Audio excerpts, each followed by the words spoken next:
Revenons-en aux perversités de l'expérience commune. Qu'est-ce qui est mauvais en moi? Qu'est-ce qui est méchant en moi? Qu'est-ce qui est menteur? Qu'est-ce qui accuse les autres, se réjouit parfois de leur peine et provoque leur malheur? Consciemment ou inconsciemment, car les sources de la perversité ne sont pas toujours connues de nous. Certains diront même qu'elles ne sont pas toujours humaines. De même que l'ange peut être considéré comme meilleur que le meilleur de soi-même, le démon peut être considéré comme pire que le pire de soi-même. Qui ne connaît son ange et son démon ne se connaît pas encore. Quel homme peut prétendre n'avoir jamais fait l'expérience d'actes de grandeur et de bonté qui l'étonnent et lui font se demander « Était-ce moi ?» Qui n'a fait l'expérience de pensée, parfois d'actes criminels qui l'étonnent et lui font se demander « Était-ce moi ?»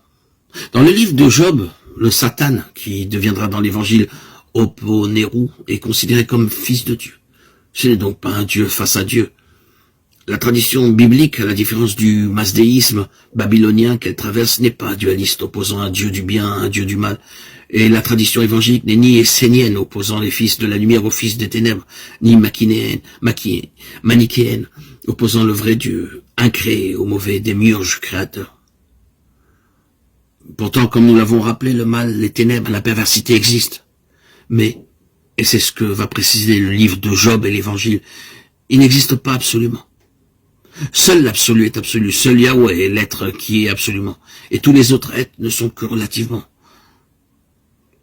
La fonction du Satan, nous dira le livre de Job, c'est de nous éprouver, de nous révéler à nous-mêmes, et de révéler au cœur de notre néant, notre manque à être, que seul je suis est. Tout autre je suis risque d'être illusoire, menteur et père de mensonges. Délivre-nous du Satan ou du Poneru, voudrait dire alors, dans ce contexte, délivre-nous de tout obstacle à la vision du véritable. Je suis, et de tout ce qui m'en éloigne, de tout ce qui me fait oublier sa présence, de tout attachement à ce que je prends pour la réalité dont je fais un absolu, et qui en fait n'est que relatif, une illusion, un reflet transitoire, impermanent et évanescent de cette réalité. Bien avant Heidegger, les pères du désert parlaient du démon comme oubli de l'être, ou pire, d'un mépris ou dégoût de l'être, assédia.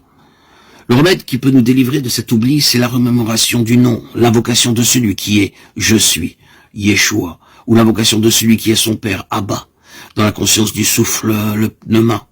Ce qui peut nous délivrer du mépris, du dégoût de l'être, c'est l'humilité, la patience, et de nouveau l'invocation du nom.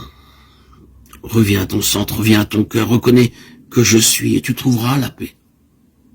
Le Satan ou Poneru dont parle l'évangile est également qualifié d'accusateur ou de culpabilisateur. Les pères du désert, s'inspirant du livre de l'Apocalypse, disaient que le signe certain que nous sommes délivrés du démon, c'est lorsque nous cessons d'accuser et de culpabiliser nos frères, de les juger.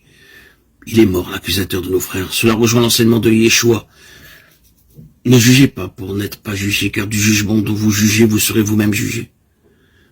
Qu'as-tu à regarder la paille qui est dans l'œil de ton frère? Ne vois-tu pas la poutre qui est dans le tien?